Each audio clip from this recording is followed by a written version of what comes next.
ഒഴുകുന്ന ഒരു ഉദ്യാനം കാണാം.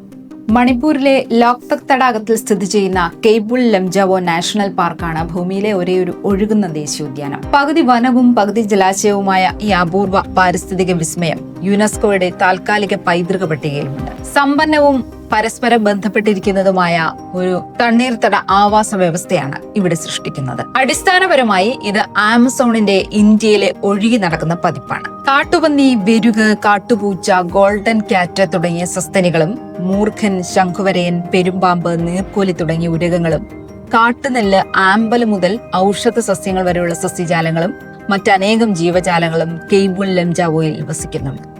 ഇംഫാലിൽ നിന്ന് 53 കിലോമീറ്റർ ദൂരമുണ്ടെങ്കിലും ഉദ്യാനത്തിലെത്താൻ മനോഹരമായ ഒരു ഡ്രൈവും ബോട്ട് യാത്രയും ഒരുപക്ഷെ ഒഴുകുന്ന സസ്യങ്ങളുടെ മുകളിലൂടെയുള്ള ഒരു ചാട്ടവും വേണ്ടി വന്നേക്കാം.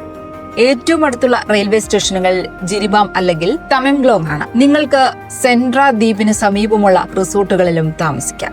ബജറ്റ് കുറവാണെങ്കിൽ ഫോറസ്റ്റ് റെസ്റ്റ് ഹൗസുകളുമുണ്ട്. ലോകത്തിലെ ഏക നൃത്തം ചെയ്യുന്ന മാനുകളുള്ള സ്ഥലം കൂടിയാണിത്. അപൂർവവും മനോഹരവുമായ ഒരു ജീവിവർഗമാണ് സംഗായി എന്നറിയപ്പെടുന്ന ഈ മാനുകൾ. ഭംഗിയുള്ള കുളമ്പുകളും വളഞ്ഞ കൊമ്പുകളുമൊക്കെയായി സംഗായി ഒരു പ്രഗത്ഭനായ ബാലെ നർത്തകനെ പോലെ നീങ്ങുന്ന കാഴ്ച നിങ്ങൾക്ക് ഇവിടെ കാണാം. വംശനാശ ഭീഷണി നേരിടുന്നതും ഓമനത്തമുള്ളതുമായ ഈ മാൻ മണിപ്പൂരിന്റെ അഭിമാനവും ഈ പാർക്കിന്റെ മുഖമുദ്രയായും മാറിക്കഴിഞ്ഞു.